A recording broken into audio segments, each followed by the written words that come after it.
नमस्ते साथियों, आप सभी का स्वागत है आपकी मेहरा क्लासेस में। मैं अर्पिता, आपकी हिंदी की एजुकेटर। तो कैसे हैं आप सभी? मैं आशा करती हूँ आप सभी स्वस्थ होंगे, आपकी पढ़ाई अच्छी चल रही होगी। आप जानते हैं हम एमपीएस में प्रोफेसर हिंदी साहित्य की तैयारी कर रहे हैं, जिसमें हमारा हिंदी साहित्य की परीक्षा क्या है, 2 अगस्त को है। कितने को है? 2 अगस्त को है। तो आज कितनी तारीख हो गई है? आज जब मैं ये वीडियो बना रही हूँ तो उस दिन है 11 जून, ठीक है। और कल ये अपलोड हो जाएगी, मतलब 12 जून से, ठीक है। 12 जून से आपको 30 जून तक का समय मिलेगा। तो ये कितने हो गए हमारे? 19 दिन हो जाएंगे, ठीक है। और फिर जुलाई के क्या है, पूरा समय मिलेगा, तो हमें 31 दिन जुलाई के मिल जाएंगे, ठीक है। तो यहाँ पर ये कुल हमारे कितने दिन हो गए? तो ये हमारे कुल 50 दिन हो गए, ठीक है। और फिर आप जानते हैं 1 अगस्त रहेगा जिस दिन, तो आपको अपने परीक्षा केंद्रों पर जाना पड़ेगा, क्योंकि आप जानते हैं हमारे परीक्षा केंद्र बहुत दूर दूर होते हैं, तो उन पर हमें समय से पहुंचना भी होता है। और फिर एक दिन हम अपने आराम के लिए भी दे सकते हैं, कि जिसमें हमारा दिमाग शांत रहे, ठीक है, परीक्षा के लिए। तो यहाँ मैं आपको क्या है, 50 दिन की रणनीति बताऊंगी। देखिए, और यहाँ पे हम एमसीक्यूज तैयार नहीं करेंगे आज, ठीक है। हम रणनीति देखेंगे कैसे हमें अपना पेपर मतलब पेपर के लिए तैयार कैसे करना है, ठीक है। तो यहाँ पे देखिए, हम मध्य प्रदेश लोक सेवा आयोग ने एक नोटिस जारी किया है, जिसमें हमारे क्या है, जो हिंदी विषय है उसकी हमारे परीक्षा तिथि मिल रही, पर हिंदी के अलावा किस देखने को मिलेगी? हिंदी, अंग्रेजी, वाणिज्य, राजनीति शास्त्र, अर्थशास्त्र और समाजशास्त्र, ठीक है। इसमें आपको ऑनलाइन आवेदन करने हेतु जो तिथि है, तो प्रारंभ तिथि कल से हो रही है, मतलब जब आपको ये वीडियो मिलेगी उस दिन से, 12 जून से कितने, 26 जून तक। तो इसलिए आप समय रहते ही अपना फॉर्म भर दीजिएगा, उसमें विलंब मत कीजिएगा, ठीक है। वरना यहाँ पे आपको फिर बाद में फाइन लगता है, ठीक है, आप जानते हैं। तो जल्दी फॉर्म भर दीजिएगा। और फिर देखिए, आप क्या है, आपको पहले अपने जो विषय है उसके लिए पता होना चाहिए पैटर्न क्या है हमारा। तो देखिए, हमारा क्या है, फर्स्ट पेपर में हमारे कितने प्रश्न आते हैं? तो हमें 50 प्रश्न पूछे जाते हैं। और पेपर 2, मतलब हमारा जो हिंदी साहित्य है, उसमें कितने प्रश्न मिलते हैं हमें? 150 प्रश्न मिलते हैं, ठीक है। तो ये कितने नंबर के रहते हैं? पहले एक क्वेश्चन रहता है हमारा 4 नंबर का, तो यहाँ पर हमारे कितने हो जाएंगे? कुल हमारी पेपर रहेगा वो हमें 600 अंकों का देखने को मिलेगा, जो हिंदी वाला है हमारा, ठीक है। अब इसमें क्या है, अब आप जानते हैं हमें क्या है, निगेटिव मार्किंग भी देखने को मिल रही है 1/4 की। तो आप जानते हैं, जैसे आप कोई प्रश्न गलत करेंगे तो वहां आपको 1/4 की नेगेटिव मार्किंग हो जाएगी, ठीक है। इसलिए हमें क्या है, ध्यान से हमारे प्रश्न हल करने हैं, और तुक्का नहीं लगाने की। कहते हैं लोग तुक्का लगाना, जब आप कोई प्रश्न हल कर रहे हैं और आपको उसके बारे में 80 और 90% पता हो, ठीक है, कि हाँ ये हो सकता है, तभी उस पर जाएं। या फिर 100% हो रहे हैं तो एकदम आसानी से कर लीजिएगा।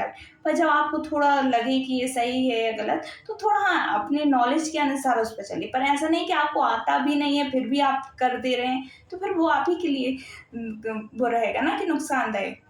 इसलिए ठीक है, ध्यान दीजिएगा।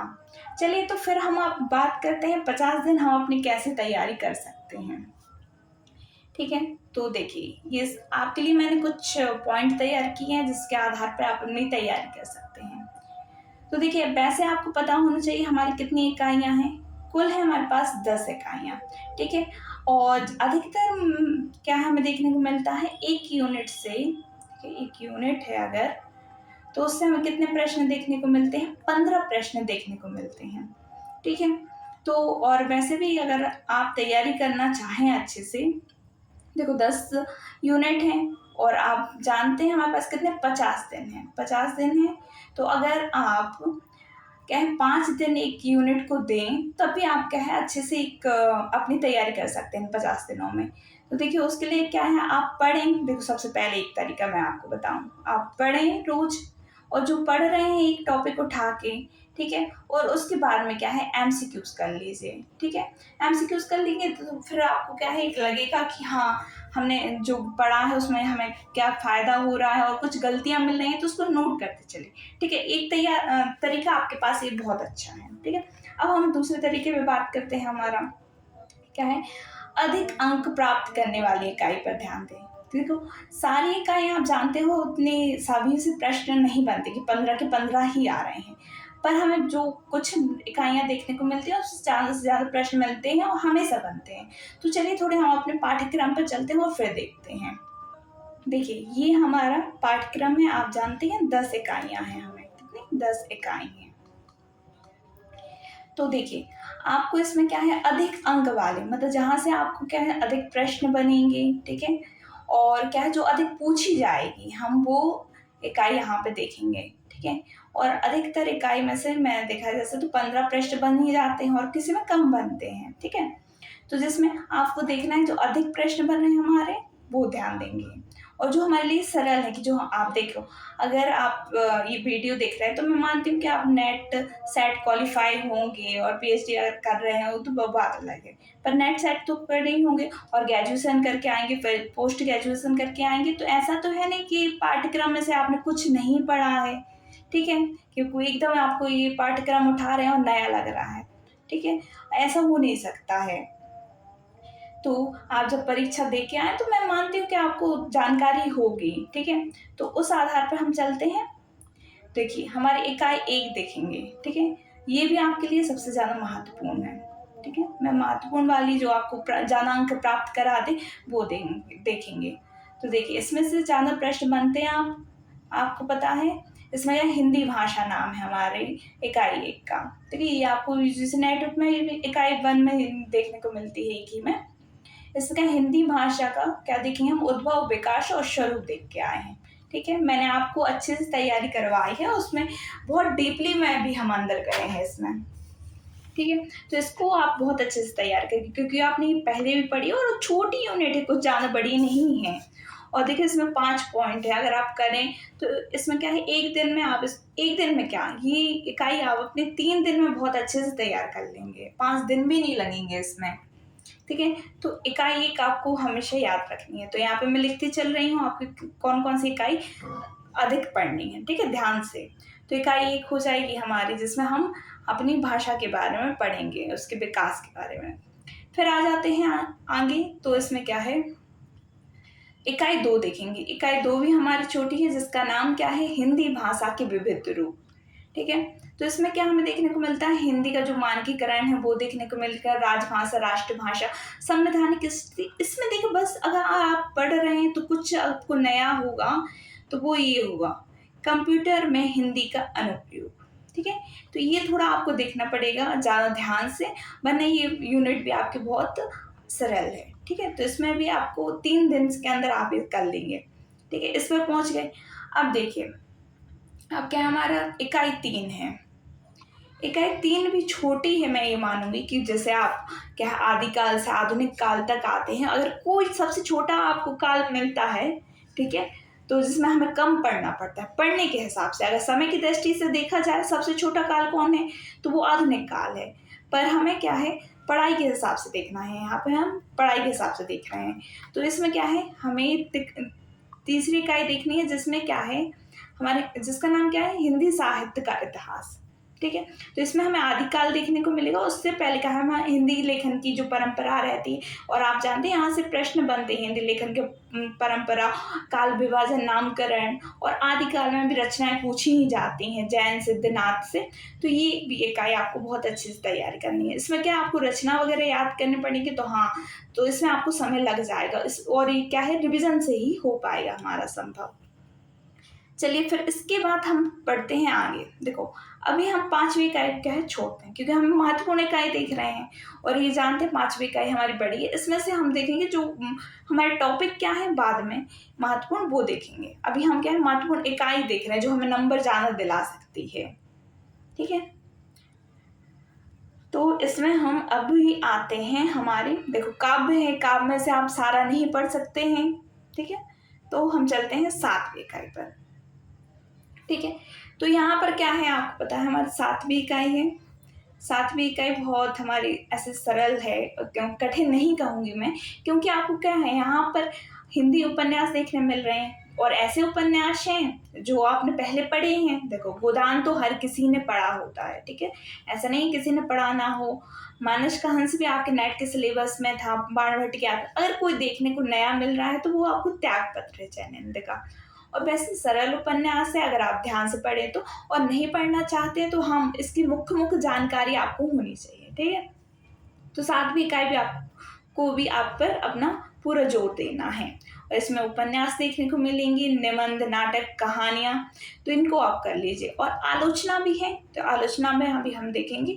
यहाँ पर आपको देखो, अरे आयावर आपको नेट में लगा ही था और पद के साथ ही यहाँ पर दिया गया, तो इसको एक बेसिक जानकारी आप इसकी देख के चलिएगा, ठीक है।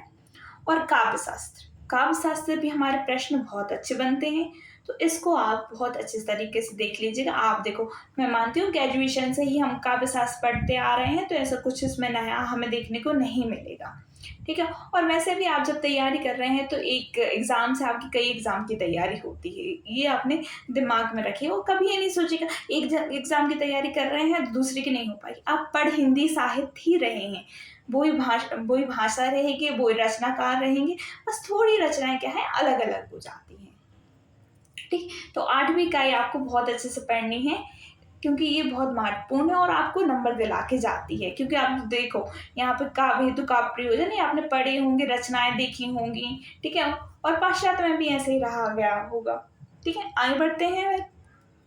देखिए, 9वीं इकाई है, ये दोनों इकाई आपको भूल से भी नहीं छोड़नी है, ठीक है। अगर कोई सबसे महत्वपूर्ण है अगर हमारे इतने 10वीं पूरे 10 यूनिट में, तो ये दोनों इकाई हैं, क्योंकि ये हमारे मध्य प्रदेश से जुड़ी हैं। इकाई 9 और इकाई 10। तो देखो, मध्य यहाँ पे इकाई 9 है जो हमारी, उसमें हम क्या देख रहे हैं, मध्य प्रदेश का हिंदी साहित्य, ठीक है। यहाँ पे हमें हिंदी साहित्य देखना है, तो इसमें हमारे जो महत्वपूर्ण कवि हैं जो मध्य प्रदेश से जुड़े हैं, उनकी रचनाएं मध्य प्रदेश से जुड़ी हैं और वो जुड़े हैं, तो ये सारे हमें यहाँ पे देखने हैं, तो ये भी आप भूल से ना छोड़ें। और फिर सबसे महत्वपूर्ण आ जाती है, इससे मैंने अगर देखे ना प्रश्न तो 15 और 15 से ज़्यादा भी बन जाते हैं, ठीक है। तो ये आपको बिल्कुल नहीं छोड़नी है, ठीक है। इसका नाम क्या है, लोक साहित्य एवं जातीय साहित्य, ठीक है। इतने तो अब हम यहाँ पे देखेंगे हमने कितनी यूनिट देखी हमारी जो हमें पढ़नी है। तो देखो, पहली, दूसरी, तीसरी, फिर बाकी उसके साथ हम आगे बढ़ते हैं तो हम देखेंगे 7वीं, 8वीं, 9वीं और 10वीं। यहाँ पर अगर हमने छोड़ी है जो, तो वो हमारी चौथी, 5वीं और 6वीं है, जो जिसमें हमें भक्ति काल, रीतिकाल और आधुनिक काल मिलते हैं। उसमें हम क्या है कुछ टॉपिक देखेंगे अभी, ठीक है। अब देखिए, हम फिर से अपनी स्लाइड पर चलते हैं, दूसरी वाली पर। देखिए, तो अधिक अंक प्राप्त करने वाली इकाई हमने अगर देखी है तो वो हमें कौन सी मिली, क्योंकि मैं थोड़ा ये साफ कर दूं। तो देखिए, अधिक अंक देने वाली हमें इकाई कौन सी मिली, 2, 3, आपकी 1, 2, 3। फिर उसके बाद आगे बढ़े तो हमने कौन सी देखी है, 7वीं, 8वीं, 9वीं और 10वीं इकाई देखी है, ठीक है। तो ये इकाइयाँ जो हैं आपको बहुत अच्छे से इनको तैयार करना है, ठीक है, क्योंकि ये आपको अधिक अंक प्राप्त कराएंगी, ठीक है। अब हम देखते हैं कुछ परीक्षा के में जो बार बार आने वाले विषय रहते हैं, टॉपिक रहते हैं। अब ये तो आपने इकाइयाँ देख ली जो हमें अधिक अंक प्राप्त कराएंगी, पर अब आपको क्या है टॉपिक देखना है, कुछ विषय देखना है जो बार बार परीक्षा में हमें देखने को मिलती है। तो उसके लिए थोड़ा हम अभी डिटेल से देख रहे हैं, ठीक है। सिलेबस पे जाके ही उस पर डिटेल से देखेंगे। चलिए, तो फिर यहाँ पर हम अपने विस्तार पूर्वक देखेंगे कि हमें क्या क्या पढ़ना है जो हमारी परीक्षा में बार बार पूछा जाता है, ठीक है। तो इकाई 1 में अगर हम आए, इसको हम थोड़ा दूसरे रंग से देख लेंगे।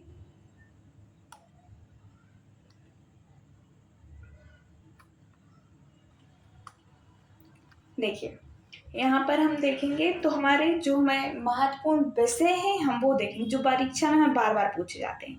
तो उसमें देखिए, यहाँ पर हमारी जो इकाई 1 है, इकाई 1 में सबसे महत्वपूर्ण क्या हो जाएगा, 1 मिनट, देखो, इकाई 1 में अगर हम सबसे महत्वपूर्ण देखेंगे तो आपको क्या आना चाहिए, देखो, हिंदी प्रदेश में उपभाषाएं तथा बोलियां, जो हिंदी प्रदेश में हमारे जो हिंदी प्रदेश है उसमें बोलियाँ और जो भाषाएँ हैं, बोलियाँ हैं, इन सबको आपको देखना है। इसको मैंने बहुत अच्छे से पढ़ाया है, तो आप बहुत अच्छे से देख सकते हैं, ठीक है? इसकी वीडियो भी शायद आपके यूट्यूब पर अपलोड है, ठीक है? फिर इसके बाद आगे अगर हम बढ़ें, तो उसमें हम क्या देखेंगे, जो हमारी देवनागरी लिपि है, ठीक है? देवनागरी लिपि के विकास और उसकी बात वगैरह वैज्ञानिकता और वैज्ञानिक लिपि की प्रमुख विशेषता, तो ये हमारे लिए महत्वपूर्ण हो जाता है, ठीक है? तो ये जो परीक्षा में क्या है बार-बार पूछे जाते हैं, ठीक है? बाकी इतने से हमें कोई और चीज़ में प्रश्न ना देखने को मिले, पर इनसे हमेशा प्रश्न आते हैं और हर परीक्षा में प्रश्न पूछे जाते हैं। तो इन 2 टॉपिक को आप बहुत अच्छे से तैयार करें। फिर आते हैं हम दूसरी इकाई पर। इसमें अगर हम महत्वपूर्ण देखें, तो देखो यहाँ पे हिंदी का मानकीकरण है, ठीक है? हिंदी के मानकीकरण से बहुत प्रश्न पूछे जाते हैं, क्या-क्या प्रयास किए गए हैं वो, ठीक है? फिर आते हैं हम क्या है, हिंदी की संवैधानिक स्थिति एवं हिंदी का वर्तमान परिदृश्य। ये हमारे बहुत महत्वपूर्ण टॉपिक हो जाते हैं कि जिसमें क्या है, हिंदी की क्या है संवैधानिक स्थिति पूछी जाती है और ये हर परीक्षा में आएगा, ठीक है? तो ये हमारे इकाई 2 से ये 2 टॉपिक हमारे महत्वपूर्ण हैं। फिर आते हैं हम इकाई 3 पर। देखिए, जैसे आप इकाई 3 पर आते हैं, तो आपको यहाँ पे सबसे पहले क्या करना है, जो हमारे हिंदी साहित्य लेखन की क्या है परंपरा है, इसको ध्यान से देखना है, ठीक है?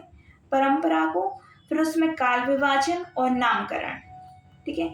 इन चीज़ों को आप देखते चलिए और फिर क्या है आपको यहाँ पे क्या है रचनाएँ याद करनी पड़ेंगी कि रचनाएँ हैं, तो उन पर ध्यान दीजिएगा, ठीक है? जिसमें यहाँ पर हमें बहुत कम रचनाएँ देखने को मिलती हैं। ये तो शुरुआत होती है जब हमारे हिंदी साहित्य की, धीरे-धीरे आगे वो बहुत ज़्यादा होती चलती हैं। तो यहाँ पे आप जो रचनाएँ हैं बहुत आसानी से देख सकते हैं, ठीक है? तो इतना इसमें आप तीसरी यूनिट में करें।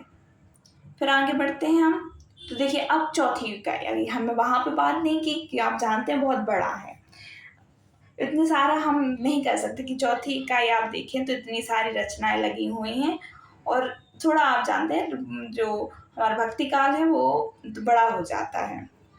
यहाँ पे 4 तो उसकी शाखाएँ बन जाती हैं। तो देखिए इसमें हमें सबसे महत्वपूर्ण क्या करना है, तो देखो रचनाएँ देखते हैं पहले नंबर हम। तो देखिए यहाँ पर आपको क्या है कबीर ग्रंथावली मिलती है। आप जानते हैं कबीर से हमेशा एक प्रश्न पूछा जाता है, ठीक है? एक प्रश्न कबीर से हमेशा आएगा और नागमती वियोग वर्णन से भी हमें देखने को मिलता है एक, ठीक है? अब हम आते हैं गोस्वामी तुलसीदास पर, सबसे महत्वपूर्ण, ठीक है? सबसे महत्वपूर्ण कौन है? गोस्वामी तुलसीदास है। आप जानते हैं नेट के सिलेबस में क्या लगा है? सब उत्तरकांड लगा है, पर यहाँ पे हमें पूरे रामचरितमानस से सातों कांड देखने मिलते हैं। पर क्या है सातों कांड देखने मिल रहे हैं पर 2 से 3 प्रश्न यहाँ से बनते हैं। मैंने आपको करवाए हैं तो आप देख सकते हैं कि मैंने जो तो रामचरितमानस से हमारे प्रश्न बने थे पीवाईक्यू में, वो आपको वीडियो अपलोड करवाई है, तो वहाँ आपने देखा होगा। तो हर कांड से एक मतलब हर कांड से नहीं पर हाँ, जो हमारे रामचरितमानस में जो आपको बताया गया है, उसके आधार पर हमारे 2-3 प्रश्न बन ही जाते हैं। और वैसे भी नहीं है कि आपको रामचरितमानस दी है तो पूरी पढ़नी है, पर यहाँ पे देखो आपका संख्या दी गई है किस कांड में कितने दोहे आपको पढ़ने हैं। और देखो जब आप ये जानकारी रखेंगे अपने दिमाग में कि किस कांड में किस चीज़ की बात की गई है, तो वैसे ही आप समझ जाएँगे, ठीक है? तो जैसे अरण्य कांड है, यहाँ पे नवदा भक्ति उपदेश मिलते हैं, तो आपसे पूछा जाता है पहली भक्ति कौन-सी है, किसको ये नवदा भक्ति के उपदेश मिले थे, ठीक है? तो ये चीज़ें आपको क्या है अगर दिमाग में रख लेंगे तो इससे भी आपको बहुत अच्छे से काम बन सकता है। थोड़ी जानकारी रखना हमारे क्या है उचित रहेगा। तो इतना आप देख लीजिए कि कबीर और नागमती वियोग वर्णन और सबसे महत्वपूर्ण क्या है रामचरितमानस। इसको प्लीज़ छोड़िएगा नहीं, ठीक है? आपसे मैं रिक्वेस्ट कर रही हूँ। और देखिए फिर अगर हम यहाँ पे आते हैं तो आपको क्या है सूफियों की रचना याद करनी चाहिए, ठीक है? सूफी की जो रचना है वो याद करिए, वो सबसे महत्वपूर्ण होती हैं। और फिर जो आपने रामचरित वो क्या है जो हमारा आचार्य रामचंद्र शुक्ल जी की पुस्तक है उसमें आपने महत्वपूर्ण रचनाएं अगर देखी हैं तो उसको देख के चलें। पर ये जो सूफी के जो ग्रंथ मिलते हैं हमें वो नहीं छोड़ना है क्योंकि उससे प्रश्न बनता ही बनता है। चलिए तो फिर हम आगे बढ़ते हैं। अब ये हमारी क्या है चौथी इकाई हो गई। अब 5वीं इकाई में देखेंगे तो यहाँ पे हमें रीतिकाल मिलता है, ठीक है। रीतिकाल आप सब जानते हैं, यहाँ से प्रश्न तो बनते ही बनते हैं, पर बहुत ज़्यादा है, पता नहीं क्या बन, पर जो हमें क्या है सबसे अगर अच्छे से याद करना है तो यहाँ पे हम देखें बार बार पूछे जाएंगे, तो वो हमसे क्या है बिहारी पूछे जाएंगे, बिहारी से। और केशव की रामचंद्रिका से भी एक प्रश्न हमें देखने को मिलता है, ठीक है।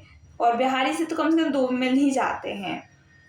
तो इसको क्या है, रामचंद्र का जो आपको, ये तो मैंने यूट्यूब पर ही आपको पढ़ाई है, तो ये चीज़ें ये दोनों टॉपिक हैं, आप बहुत अच्छे से देख लीजिएगा। बाकी इनका परिचय वगैरह आपको देखना पड़ेगा, तो जिसमें आपको क्या है पहले से पढ़ना रहता है, और आप समय देंगे तो भी अगर हो जाएगा ये।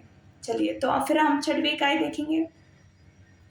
छठवीं इकाई में अगर हम सबसे महत्वपूर्ण क्या है, यहाँ पे हमारा आधुनिक काल चालू हो जाता है।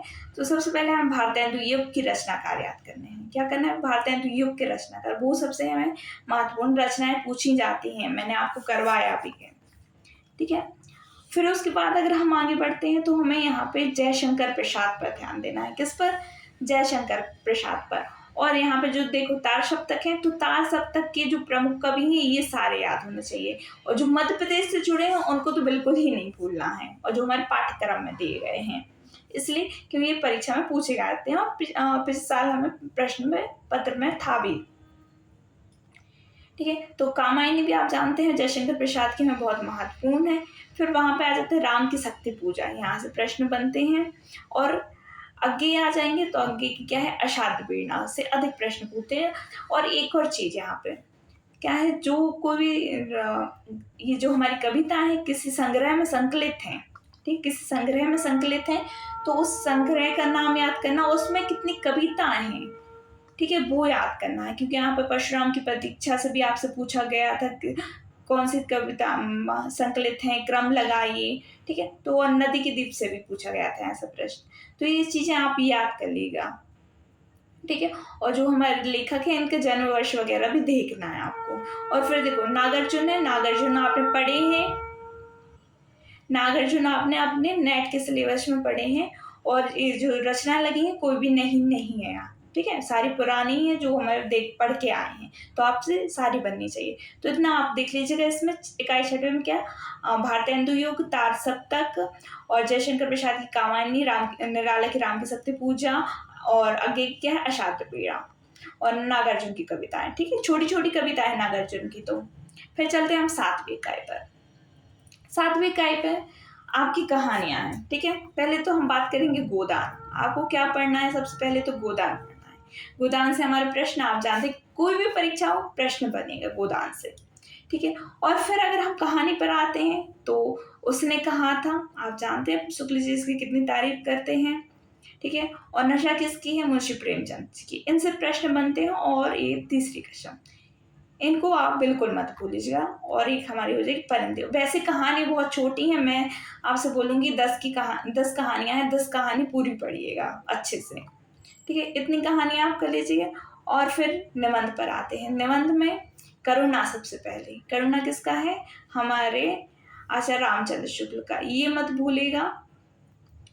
और देवदारू, ठीक है। वैसे मैं कहूँगी ये भी छोटी छोटी चीजें हैं, इसको पूरा कर लीजिएगा। पर देवदारू और मेरे राम का मुकुट भीग रहा है, ठीक है, ये बहुत अच्छे से आप पढ़ें। फिर आ जाती है हमारी आलोचना। तो आलोचना में तो आपको पूरी जानकारी होना चाहिए। और नाटक, नाटक है तो नाटक मैं कहूँगी 5 है, 5 ही पढ़िएगा, ठीक है। इसमें आप अंधी नगरी पढ़ के आए हैं, चंद्रगुप्त भी पढ़ के आए हैं, अंधा युग भी पढ़ा होगा, लहरों के राजहंस नया है, और कोणार्क है। 2 नाटक तो आप पढ़ ही माफ कीजिएगा, पढ़ सकते हैं, क्योंकि 50 दिन है आपके पास, ठीक है, थोड़ा समय निकाल के हो जाएगा।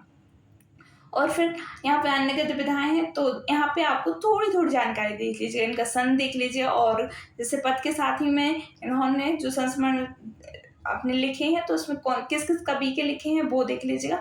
और इसके शीर्षक क्या है, जैसे अरे आया बर रहेगा याद में बताया गया है, उसके आधार पर। और जो आज हमारे क्या है काव्य शास्त्र आता है। काव्य शास्त्र में क्या है, आपको रचना याद होनी चाहिए, पाश्चात्य की भी और हमारे भारतीय काव्य शास्त्र की, जो आपके पाठ्यक्रम में लगे हैं उनकी तो अधिकतर होनी चाहिए, ठीक है।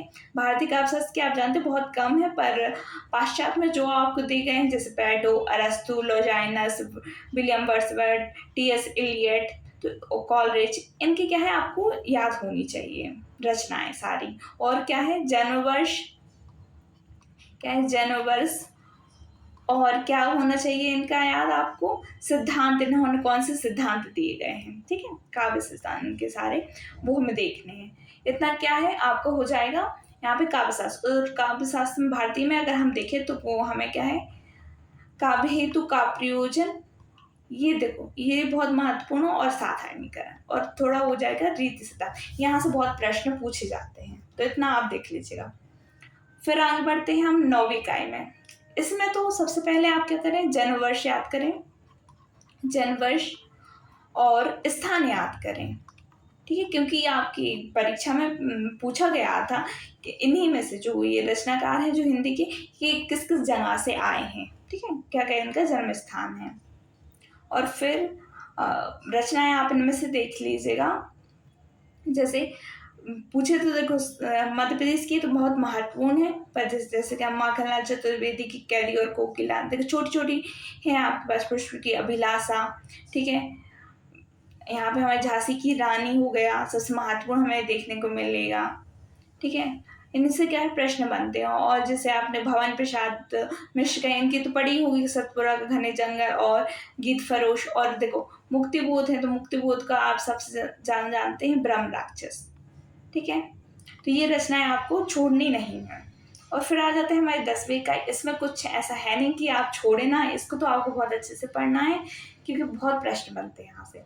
तो देखिए, तो मैंने आपको यहाँ पे महत्वपूर्ण टॉपिक बता दिए हैं कि क्या क्या आपके महत्वपूर्ण टॉपिक है जो बार-बार परीक्षा में पूछे जाते हैं, ठीक है।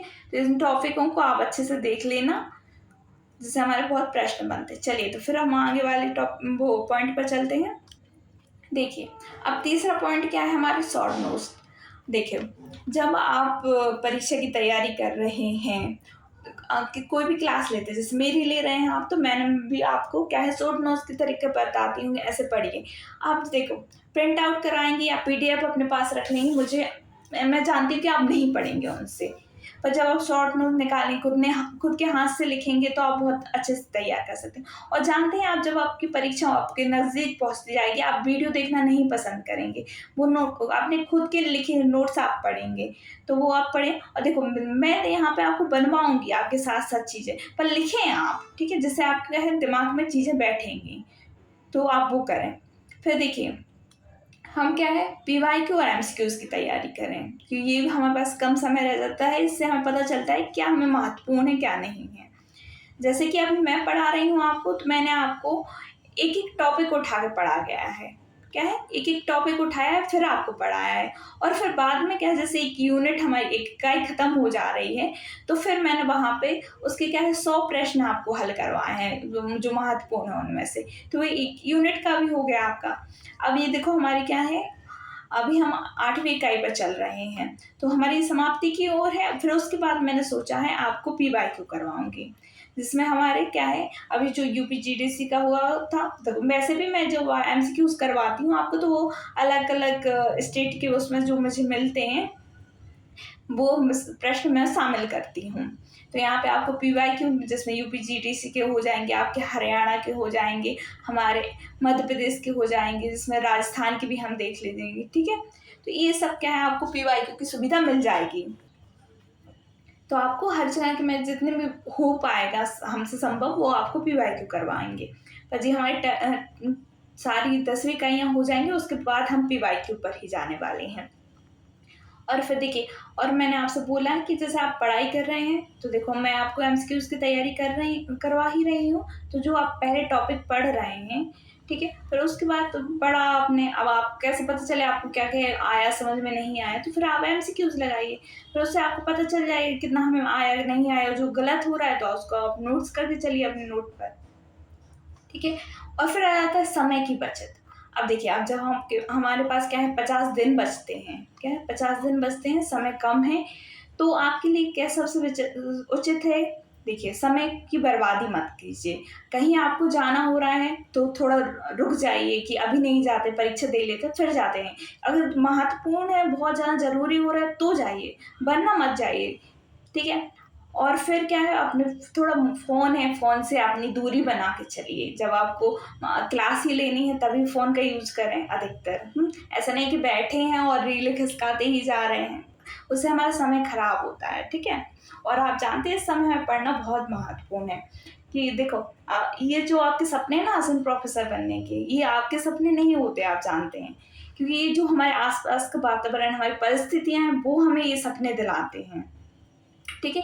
और उन जो हमारे सपने हैं उससे अगर हमारी जैसे नौकरी लग जाती है, आप जानते हैं, तो हमारे क्या है, जीवन बन जाता है, हमारे परिवार वालों को बन जाता है। इसलिए कुछ समय के लिए अपने फ़ोन पर रोक लगाइए और समय की बचत कीजिए और वो सारा समय किसमें, पढ़ाई पर लगाइए। तो आप इन 5 अगर जो बिंदु हैं उन पर ध्यान देंगे तो आपकी तैयारी बहुत अच्छी हो जाएगी, ठीक है? फिर इतने ही हैं, आप बहुत अच्छे से तैयारी कर सकते हैं। इतने दिन में 50 दिन बहुत होते हैं वैसे, अगर देखा जाए। अगर पढ़ने वाला व्यक्ति है तो 50 दिन में बहुत कुछ कर लेगा, और वैसे भी वो पढ़ने वाला व्यक्ति रहेगा तो उसको बहुत कम दिन लगेंगे, ठीक। यहाँ पे फिर हम आगे चलते हैं तो देखिए, हमारा जो कोर्स है वो आपके लिए ही है, ठीक है? मात्र कितने, 3,500 रुपये में, 3500 में आपको एक कोर्स मिल रहा है। यहाँ पर आपको लाइव क्लास भी है, रिकॉर्डिंग क्लास मिलेंगे। देखो, आपको रिकॉर्डिंग क्लास पैसे दिए गए हैं और मैं आपको एमसीक्यूज़ की तैयारी करवा रही हूँ, ठीक है? प्रैक्टिस सेट मिल जाएगा, टेस्ट सीरीज़ मिलेगी, शॉर्ट नोट्स मैं आपको दे ही रही हूँ। और देखिए, एक साल की यहाँ पे वैलिडिटी मिल जाएगी आपको। और आप हमारे क्या है, जुड़ सकते हैं हमारे साथ। उसका नंबर है हमारे जुड़ने के लिए 9200925830, ठीक है? तो आप हमारे साथ जुड़ जाइए जल्दी से और अपनी तैयारी को और बेहतर बनाइए। और आपको अच्छी लगी हो वीडियो तो अवश्य बताइएगा, आपके लिए लाभदायक हो, मैं आशा कर सकती हूँ। धन्यवाद।